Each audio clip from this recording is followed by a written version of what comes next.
அனைவருக்கும் என் நமஸ்காரங்கள். போன 25வது அத்தியாயத்துல கபிலருக்கும் தேவஹூதிக்கும் நடந்த சம்பாஷணைய பத்தி பார்த்தோம். இந்த 26வது அத்தியாயத்துல கபிலர் தேவஹூதிக்கு ஆத்ம தத்துவத்தை உபதேசம் பண்றார். என்ன உபதேசிக்கிறார் அப்படிங்கறத பார்க்கலாம். ஓம் நமோ பகவதே வாசுதேவாய. அத षड्विंशोऽध्यायः. श्रीभगवानुवाच अथ ते सम्प्रवक्ष्यामि तत्त्वानां लक्षणं पृथक् यद्विदित्वा विमुच्येत पुरुषप्राकृतैर्गुणैः ज्ञानं निःश्रेयसार्थाय पुरुषस्य आत्मदर्शनं यदाहुर्वर्णयेत ते हृदयग्रन्थिभेदनम् अनादिर् आत्मपुरुषो निर्गुणप्रकृतिपरः प्रत्यग्धामा स्वयं ज्योतिः विश्वं येन समन्वितं स एष प्रकृतिं सूक्ष्मां दैवीं गुणमयीं विभुः यदृच्छयैवोपगताम् अव्यपद्यत लीलया गुणैर्विचित्रा सृजतीं सरूपा प्रकृतिं प्रजाः विलोक्य मुमुहे सद्यः सैह ज्ञानगूहया एवं पराभिध्यानेन कर्तृत्वं प्रकृतिः पुमान् कर्मसु क्रियमाणेषु गुणैरात्मनि मन्यते तदस्य संसृतिर्बन्धः पारतन्त्र्यं च तत्कृतं भवत्यकर्तुरीशस्य साक्षिणो निर्वृतात्मनः कार्यकारणकर्तृत्वे कारणं प्रकृतिं विदुः भोक्तृत्वे सुखदुःखानां पुरुषं प्रकृतेः परं देवहूतिरुवाच प्रकृतिः पुरुषस्यापि लक्षणं पुरुषोत्तम ब्रूहि कारणयोरस्य सदसच्च यदात्मकम् श्रीभगवानुवाच यत्तत्त्रिगुणमव्यक्तं नित्यं सदसदात्मकं प्रधानं प्रकृतिं प्राहुः अविशेषं विशेषवत् पञ्चभिर्ब्रह्म चतुर्भिर्दशभिस्तथा एतच्चतुर्विंशतिकं गणं प्रादानिकं विदुः महाभूतानि पञ्चैव भूराभोग्निर्मरुन्नभः तन्मात्राणि च तावन्ति गन्धादीनि मतानि मे इन्द्रियाणि दशश्रोत्रं त्वग्दृग्रसननासिकाः वाक्करौ चरणौ मेढ्रं पायुर्दशम उच्यते मनोबुद्धिरहङ्कारः चित्तं इत्यन्तरात्मकं चतुर्धा लक्ष्यते भेदो वृत्त्या लक्षणरूपया एतावान् एव संख्यातो ब्रह्मणः सगुणस्य सन्निवेशो मया प्रोक्तो यत्कालः पञ्चविंशकः प्रभावं पौरुषं प्राहुः कालमेके यतो भयम् अहङ्कार विमूढस्य कर्तुप्रकृतिमीयुषः प्रकृतेर्गुणसाम्यस्य निर्विशेषस्य मानवी चेष्टायतः स भगवान् कालयित्युपलक्षितः अन्तःपुरुषरूपेण कालरूपेण यो बहिः समन्वेत्येष सत्त्वानां भगवान् आत्ममायया दैवात् शुभितधर्मिण्यां स्वस्यां योनौ परः पुमान् आधत्त वीर्यं सासूत महत्तत्त्वं हिरण्मयम् विश्वम् आत्मगतं व्यञ्जन् कूटस्थो जगदङ्कुरः स्वतेजसापि भक्तीव्रम् आत्मप्रस्वापनं तमः यत्तत्सत्त्वगुणं स्वच्छं शान्तं भगवतः पदं यदाहुर्वासुदेवाख्यं चित्तं तन्महदात्मकं सच्चत्वम् अविकारित्वं शान्तत्वम् इति चेतसः वृत्तिभिर्लक्षणं प्रोक्तं यतापां प्रकृतिः परा महत्तद्वाद्विकुर्वाणाद् भगवद्वीर्यसम्भवात् क्रियाशक्तिरहङ्कारः त्रिविधः समपद्यत वैकारिकस्दैजसश्च तामसश्च यथो भवः मनसश्चेन्द्रियाणां च भूतानां महतामपि सहस्रशिरसं साक्षात् यमनन्तं प्रचक्षते सङ्कर्षणाख्यं पुरुषं भूतेन्द्रियमनोमयम् कर्तृत्वं करणत्वं च कार्यत्वं चेति लक्षणं शान्तघोरविमूढत्वम् इति वा स्याद् अहङ्कृतेः वैकारिकाद् विकुर्वाणात् मनस्तत्त्वम् अजायत यत् सङ्कल्पविकल्पाभ्यां वर्तते कामसम्भवः यद्विदुर्ह्यनिरुद्धाख्यम् हृषीकाणाम् अधीश्वरम् शारदेन्दीवरश्यामम् सम्राध्यं योगिभिः शनैः तैजसा तु विकुर्वाणाद् बुद्धितत्त्वम् अभूत्सति द्रव्यस्फुरणविज्ञानम् इन्द्रियाणामनुग्रहः संशयोऽथ विपर्यासो निश्चयस्मृतिरेव च स्वापयित्युच्यते बुद्धेः लक्षणं वृत्तितः पृथक् तैजसान् इन्द्रियाणेव क्रियाज्ञानविभागशः प्राणस्य हि क्रियाशक्तिः बुद्धिर्विज्ञानशक्तिता तामसाच्च विकुर्वाणाद्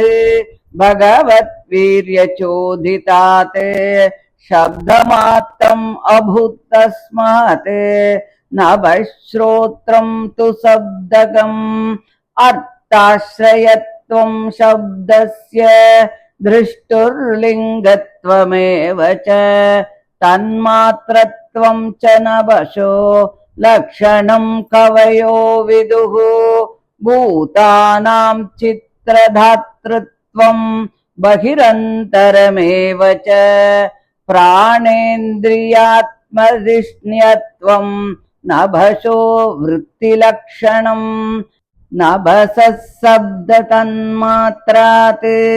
कालगत्या विकुर्वतः स्पर्शो भवत्ततो वायुः त्वक्स्पर्शस्य च सङ्ग्रहः मृदुत्वं कठिनत्वं च शैत्यम् उष्णत्वमेव च एतत् स्पर्शस्य स्पर्शत्वं तन्मात्रत्वं नभस्वतः चालनं व्यूहनं प्राप्तिः नेतृत्वं द्रव्यशब्दयोः सर्वेन्द्रियाणामात्मत्वं वायुः कर्माभिलक्षणम् वायोश्च स्पर्शतन्मात्राद्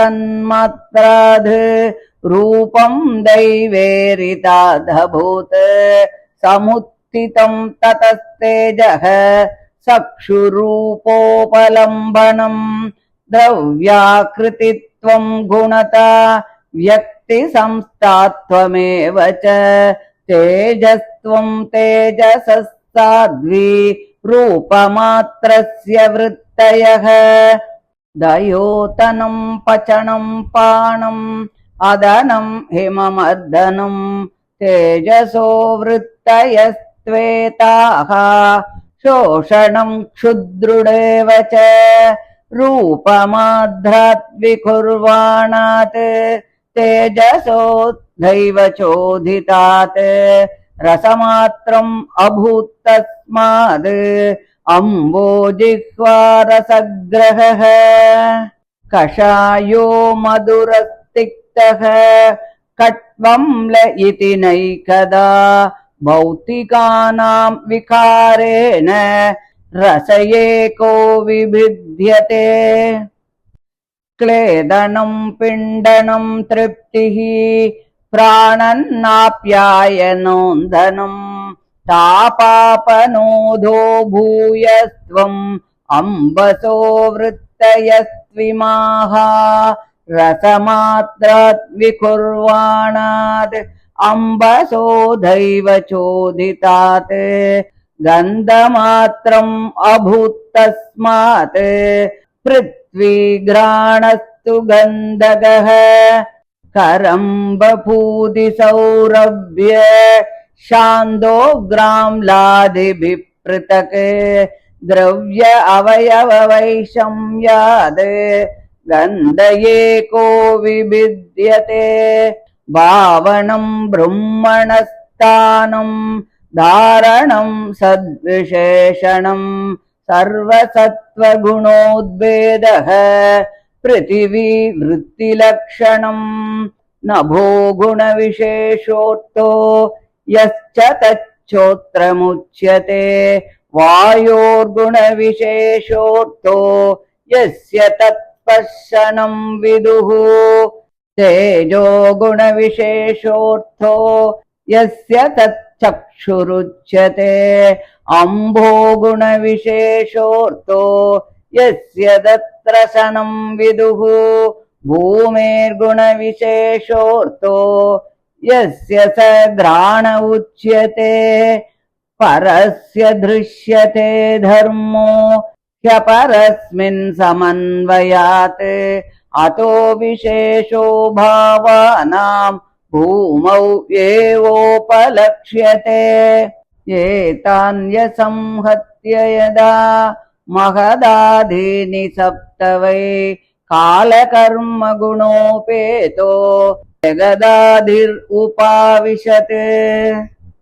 ततस्तेनानुविद्येभ्यो युक्तेभ्यो अण्डमचेतनम् उत्थितं पुरुषो यस्माद् उदतिष्ठद् असौ विराट् एतदण्डं विशेषाख्यं कर्म वृद्धैर्दशोत्तरैः तोयादिभिः परिवृतं प्रदानेनावृतैर्बहिः यत्र लोकवितानोऽयं रूपं भगवतो हरेः हिरण्मयाद् अण्डकोशाद् उत्थाय सलिलेशयात् तमाविश्य महादेवो बहुधा निर्बिभेदकम् निरभित्यतास्य प्रथमम् मुखं वाणी ततो भवत्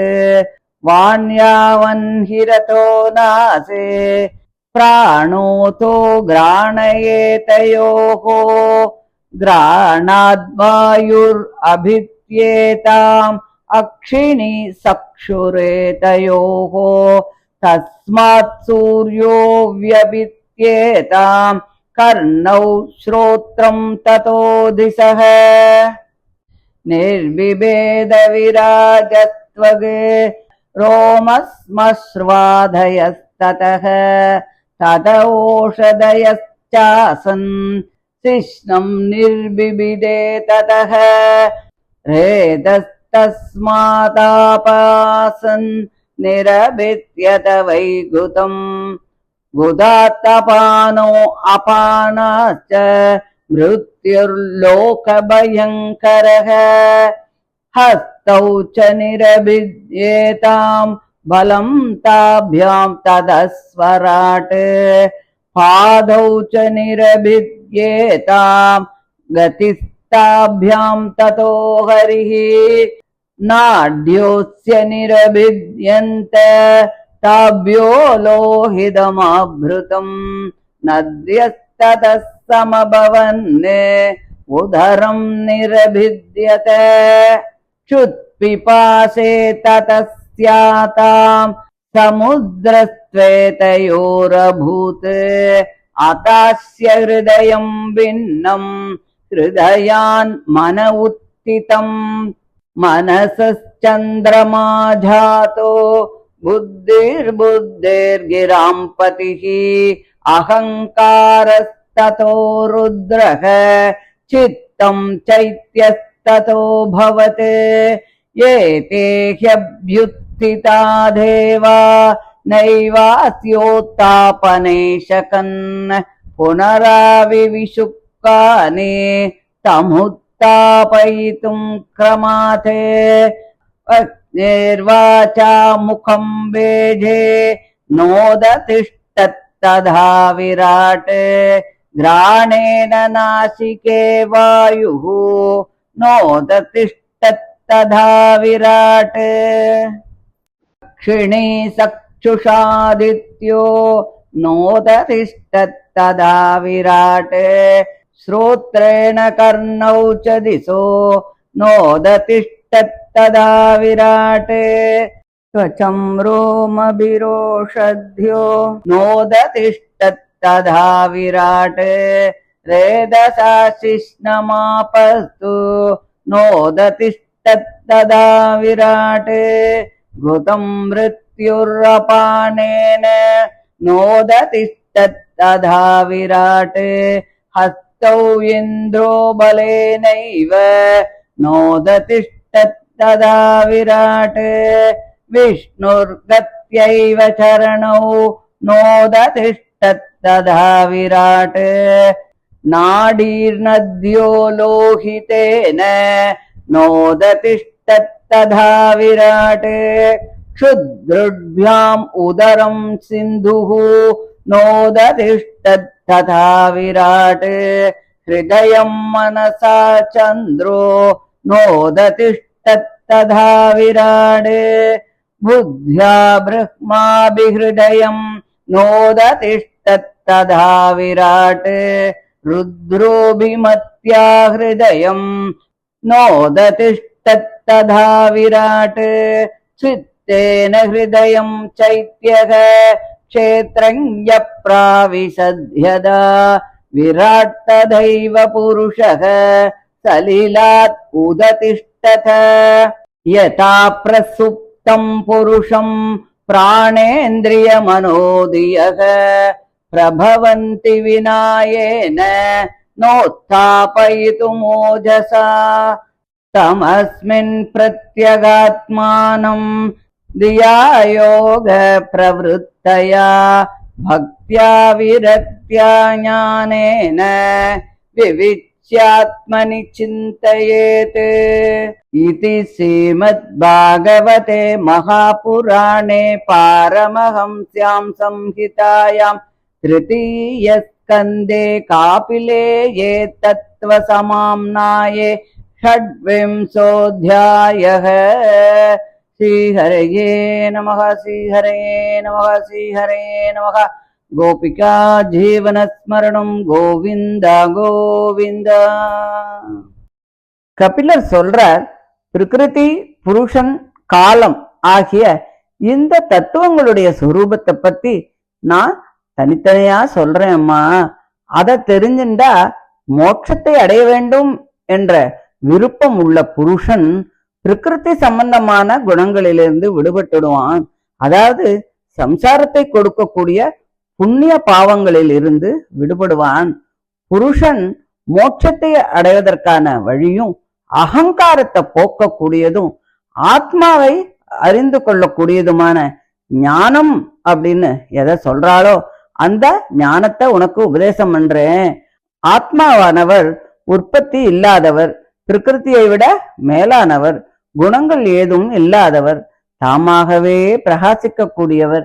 அவருடைய சம்பந்தத்தாலதான் இந்த ஜகமே பிரகாசிக்கிறது. தேக சம்பந்தத்தால் அதன் தர்மங்களான ஜனன மரணங்கள் உண்டாகின்றதே தவிர உண்மையில் ஆத்மாவிற்கு பிறப்பு மரணம் ஆகிய இவைகளெல்லாம் இல்லை. சொப்பனத்தில் காணப்படும் வஸ்துக்கள் அழிந்து போனாலும் அதனால் உண்மையில் ஏதும் நஷ்டம் இருக்கிறதா? இல்லையே. அப்படி சுத்தரும் வியாபகருமான அந்த புருஷன் சூஷ்மமானதும், சூஷ்மம்னா அவ்யக்தமானதுன்னு அர்த்தம், ஸ்ரீ மகாவிஷ்ணுவனுடைய முக்குண சொரூப லீலையாக வந்ததுமான பிரகிருதியை அடைந்தார். அப்பொழுது அந்த புருஷன் குணங்களை கொண்டு தன்னுடைய பல வகையான பிரஜைகளை சிருஷ்டிக்கும் பிரகிருதியை பார்த்து தம்முடைய ஞானத்தை மறைத்து கொண்டிருந்ததால் மோகமடைந்தார். இப்படி புருஷன் பிரகிருதியே தான் என்று நினைத்து பிரகிருதியின் குணங்களால் செய்யப்படும் காரியங்களை தான் செய்யதாக நினைக்கிறான். அதனால் ஒன்றையும் செய்யாதவரும் கர்த்தாவாக இல்லாதவரும் எல்லாவற்றிற்கு ஈஸ்வரனும் சாட்சியுமான புருஷனுக்கு ஜனனம் மரணம் சம்சார பந்தத்தால் செய்யப்பட்ட போகத்தில் பரதந்திரனாக இருப்பதும் பிரகிருத்தியினால்தான் ஏற்பட்டதே தவிர உண்மையில் அவைகள் இல்லை.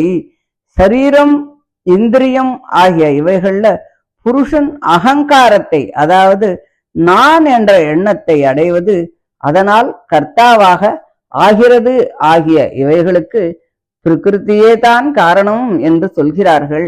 மேலும் பிரகிருத்தியை விட புருஷனே சுகத்தையும் துக்கத்தையும் அனுபவிப்பதற்கு காரணம் என்று சொல்கிறார்கள். அதை கேட்ட தேவகூதி சம்சாரியான புருஷனையும் அதுக்கு காரணமான பிரகிருத்தியை பத்தி தெரிஞ்சுண்டு கபிலரை பார்த்து கேட்கிறா, புருஷோத்தமா, ஜகத்துக்கு காரணமான பிரகிருத்தியும் சூஷ்ம ரூபமான ஜகத்திற்கு காரணமான ஈஸ்வரனுடைய லட்சணத்தையும் சொல்லுங்கோ. ஏன்னா ஸ்தூல சூஷ்மமாகிய இந்த ஜகத்து அவருடைய சுரூபம் தானே அப்படின்னு சொல்லி கேட்கிறா. அதை கேட்ட பகவான் தேவகூதிய பார்த்து, சுபாவத்தில் விசேஷம் இல்லாததும் விசேஷங்களுக்கு ஆச்சரியமுமான பிரதானமே பிரகிருதி. அந்த பிரகிருதி முக்குணங்களை உடையது. அது மகத்தத்துவம் முதலியவைகளின் காரியம் இல்லை. அது உற்பத்தி நாசம் இல்லாதது, நித்தியமானது. அது காரிய காரண ரூபமானது. அம்மா, பூமி, ஜலம், அக்னி, வாயு, ஆகாசம் ஆகிய 5 பூதங்களும் கந்தம் முதலிய 5 தன் மாத்திரைகளும், அதாவது குணங்களும், காது, தோல், கண், நாக்கு, மூக்கு, வாய், கைகள், பாதங்கள், உபஸ்தம் ஆகிய இவைகளோடு மலத்வாரத்தில் உள்ள பாயு ஆகிய இவைகளும், அந்த காரணமான மனசு, புத்தி, அகங்காரம், சித்தம் என்ற 4 வகைகளும் சேர்ந்து இந்த 24 தத்துவங்களும் பிரகிருத்தியினுடைய காரியங்கள் ஆகும். இந்த அந்த கரணமும் சங்கல்பம், அத்தியவச்சாயம், அபிமானம், சிந்தை என்ற விருத்தி பேதத்தால 4 வகை அப்படின்னு சொல்றா. இதுவே சகுண பிரம்மத்தின் சொரூபம் அப்படின்னு பெரியோர்கள் எல்லாம் சொல்லியிருக்கா. ஆனால் சிலர் காலத்தை 25வது தத்துவம் அப்படின்னும் சொல்றா. பிரகிருத்தியின் சம்பந்தத்தை அடைந்து அகங்காரத்தால் தேகத்தில் நான் என்ற மோகம், அதாவது அந்த புத்தி மயக்கம் அடைஞ்ச புருஷனுக்கு, அதாவது அந்த ஜீவனுக்கு எதிலேந்து பயம் உண்டாகிறதோ அந்த காலத்தை புருஷனான பகவானுடைய பராக்கிரமம் அப்படின்னு சொல்றா.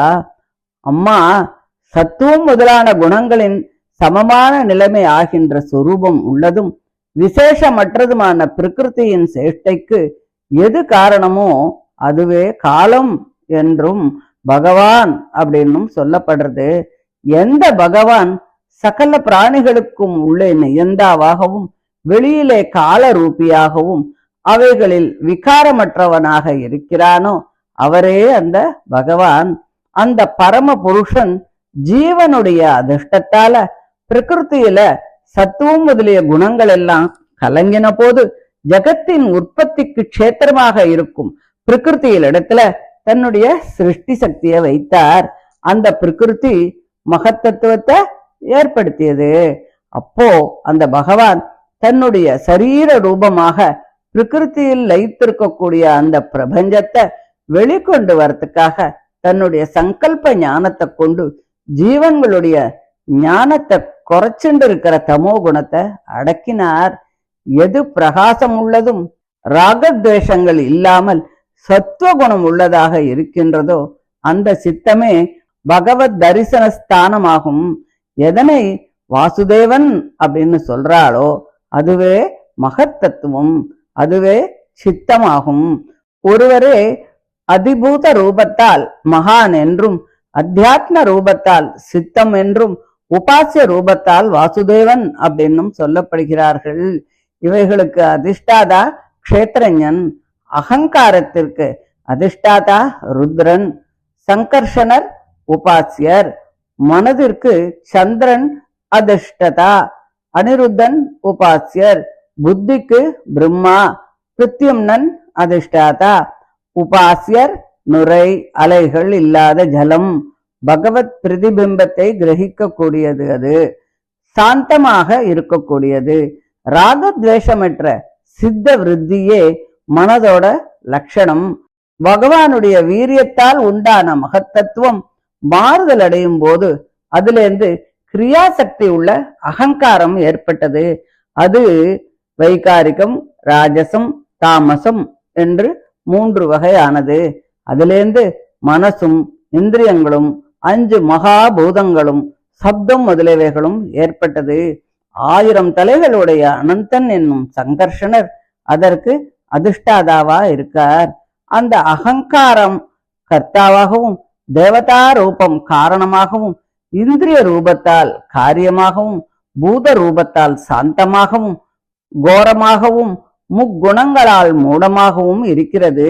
இது அகங்காரத்தின் லட்சணம்.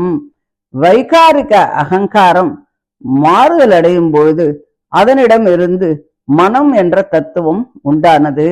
அதனுடைய சங்கல்பத்தாலும் விகற்பத்தாலும் காமன் உண்டாகிறான்.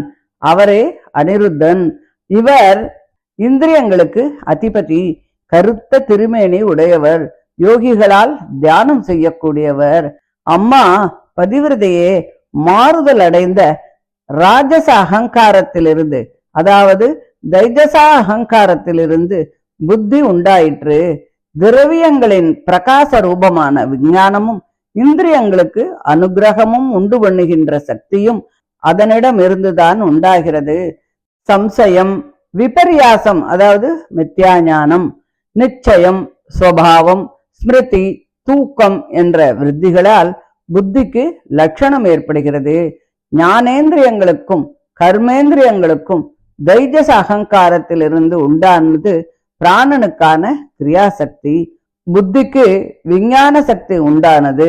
கிரியாசக்தி ஞானசக்தி என்ற பிரிவினால் கர்மேந்திரியங்களும் ஞானேந்திரியங்களும் தைஜசா அகங்காரத்திலிருந்து உண்டானவை. அதாவது பிராணன், புத்தி இவை தைஜசா அகங்காரத்திலிருந்து ஏற்பட்டவை. அதனால் கர்மேந்திரியங்களும் ஞானேந்திரியங்களும் தைஜசங்கள் ஆகும்.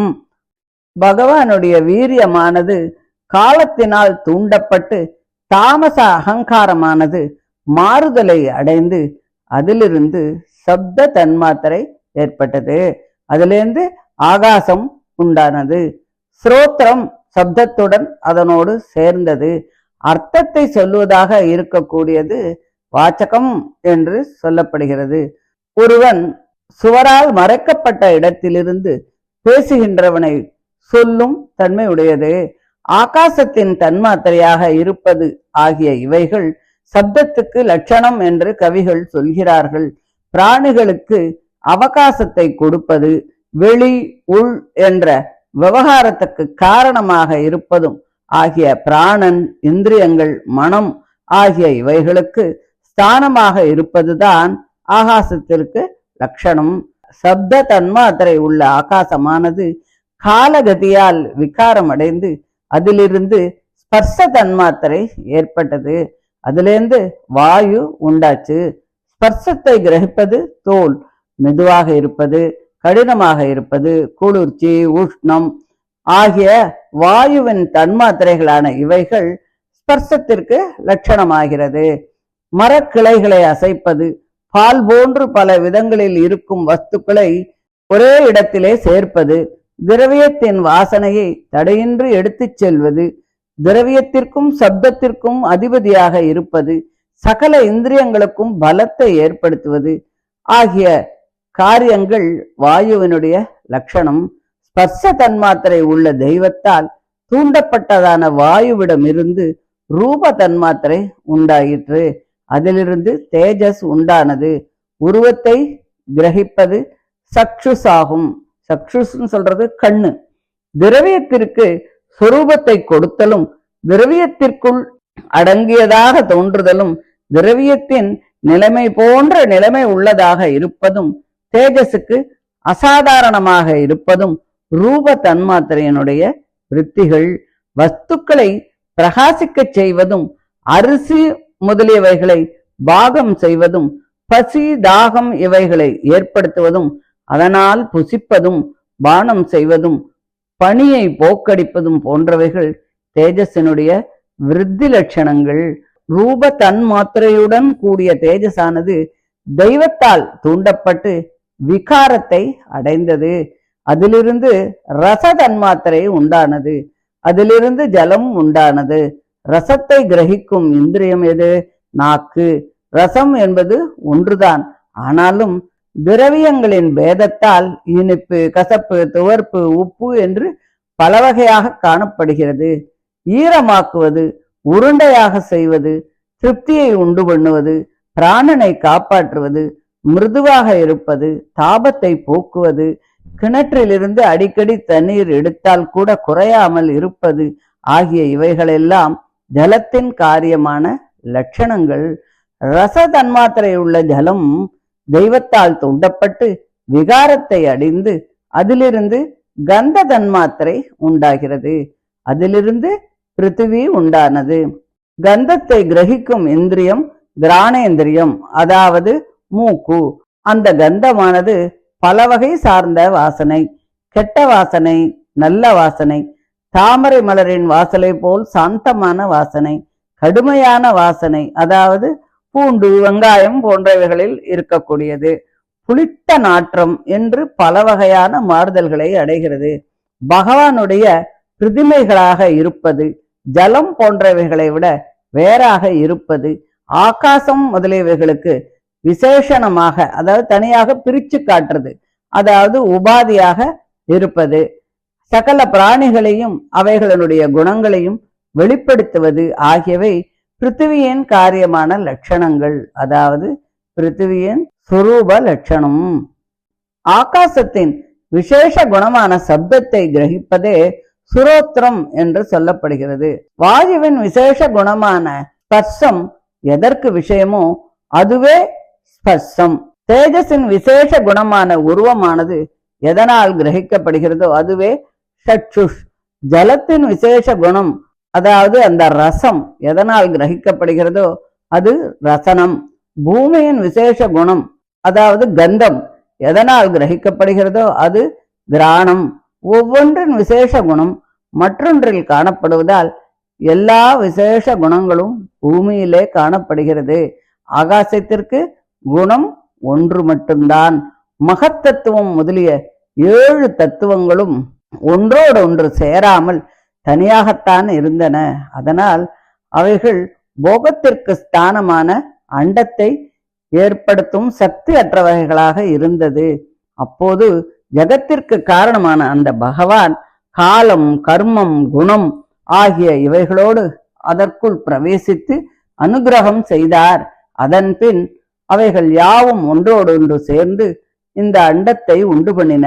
அதிலிருந்து விராட் புருஷன் உண்டானார். இந்த அண்டம் விசேஷம் என்ற பெயரை உடையது. ஜலம் முதலிய ஆவரணங்களால் சூழப்பட்டது. அந்த ஆவரணங்கள் ஒன்றைவிட ஒன்று 10 மடங்கு மிக பெரியவை. எல்லாவற்றுக்கும் வெளியில் பிரதானத்தால் சூழப்பட்டு இருக்கிறது. அந்த அண்டத்திலே பகவானுடைய சுரூபமான லோகங்களினுடைய விஸ்தாரமானது காணப்படுகிறது. மிகுந்த பிரகாசம் உள்ளதும் ஜலத்திலே இருக்கக்கூடியதுமான அந்த அண்ட கோஷத்திலிருந்து தேவர்களுக்கும் தேவரான அந்த மகாதேவன் எழுந்து இந்திரிய ஸ்தானங்களை படைத்தார். முதலில் அவருக்கு முகம் உண்டானது, அதில் வாக்கும் அதன் தேவதையான அக்னியும் பிரவேசித்தான். பின்பு மூக்கு உண்டானது, கிராணமானது பிராணனுடன் அவைகளை அடைந்தது. பின் கண்கள், அவைகள் சுக்ஷிந்திரியமும் அதற்கு அதிஷ்டான தேவதையான சூரியனும் அதை அடைந்தார்கள். பின்பு காதுகள் ஏற்பட்டது, ஸ்ரோத்ரேந்திரியமும் திசைகளும் அவைகளில் பிரவேசித்தது. பின் அந்த விராட் புருஷனுக்கு தோல் உண்டாச்சு. தொக்கீந்திரியத்துடன் அது அதிஷ்டானமானது, அதை முடிகளும் மீசை முதலிய ஓஷதிகளும் அடைந்தன. அதன் பிறகு சிசினம் உண்டானது, அதை உபதேந்திரியமாகிய ரேதஸ் அடைந்தது. அதற்கு அதிதேவதையான ஜலம் அதை அடைந்தது. அதன் பின் குதம் உண்டானது, அதை பாயு என்ற இந்திரியமாகிய அபானன் அடைந்தான். அதற்கு அதிதேவதை லோகத்திற்கு பயங்கரமான மிருத்யுதான். பின்பு கைகள், அதை பலம் என்ற பாணேந்திரியம் அடைந்தது. அதற்கு அதிதேவதை மகேந்திரன். பின்பு பாதங்கள் ஏற்பட்டது, அவைகளை கதி என்ற பாதேந்திரியம் அடைந்தது. அதற்கு அதிதேவதை உபேந்திரன். பின்பு நாடுகள் ஏற்பட்டது, அதில் இரத்தம் நிறைந்திருந்தன.